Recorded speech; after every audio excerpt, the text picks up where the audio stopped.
Hello, sorry everyone, I was unable to make a video for the previous entire week. I was really busy with a lot of cases and court work, so better late than never.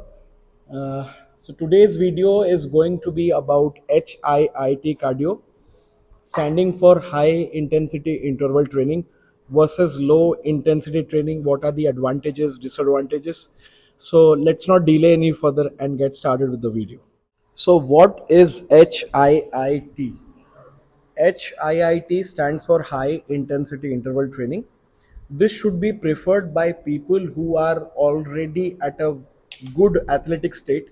I would not recommend a beginner to start this training. And please understand, people who are having cardiovascular issues, please check yourself before starting this kind of training.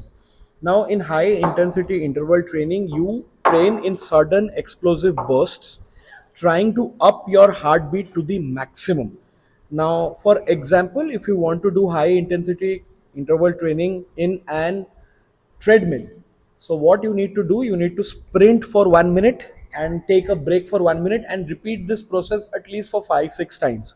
So what happens, you train in short bursts, but in this short bursts you train at your maximum capacity or at a very high intensity. Now research has shown that high intensity interval training has given rise to maximum fat loss. So one essential thing is this: what is low intensity training? Low intensity training is where you do not explode in any manner. You keep a constant pace of your cardiovascular training.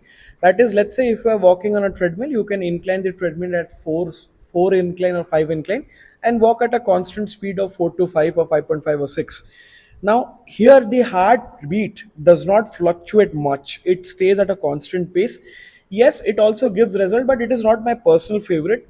But for a beginner, you cannot ask him to straight away to jump into an explosive training. So basically, a low intensity trainer for a beginner will prepare him for a high intensity training in future. Now, low intensity has to be done for a longer period. What I mean to say is, in an high intensity interval training, you can get the results, let's say, in 10 15 minutes. But for the same results, a low intensity cardio has to be done at least for 30 minutes. So, people who have an hectic work schedule and do not have a long time for fitness, for them, high intensity training is preferred. But for a beginner, high intensity is not preferred. He should start, yes, at the very beginning, he should give a little bit of more time to low intensity and prepare himself for high intensity. So, that is one thing which one must look into. See, I am in no way telling that low intensity training is bad, but high intensity saves a lot of time and gives you better results. Now, who should prefer low intensity? Please understand, people who are doing high intensity training should have very good joint strength or joint health. If you have joint problem, high intensity trainings can also involve a lot of jumps, or for example high knees, a lot of burpees in one go, a lot of different kinds of push-ups. Now if your joints are not healthy, probably high intensity training should not be preferred by you. So a pre-assessment is also very much important. But in a low intensity, there's not a lot of impact on your joints. So people who are a little bit on the oldest side, or let's say are suffering from some kind of joint problem, for them I don't think high intensity interval training is prepared. High intensity interval training is preferred.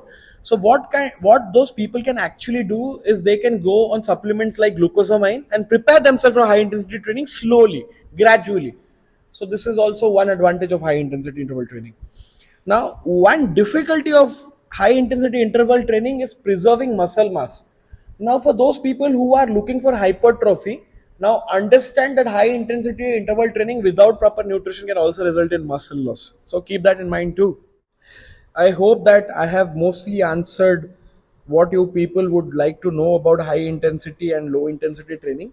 But still, if there are some questions which are unanswered, please subscribe to my YouTube channel and put those questions in the comment box. You can also follow me on Instagram at piconbiswal.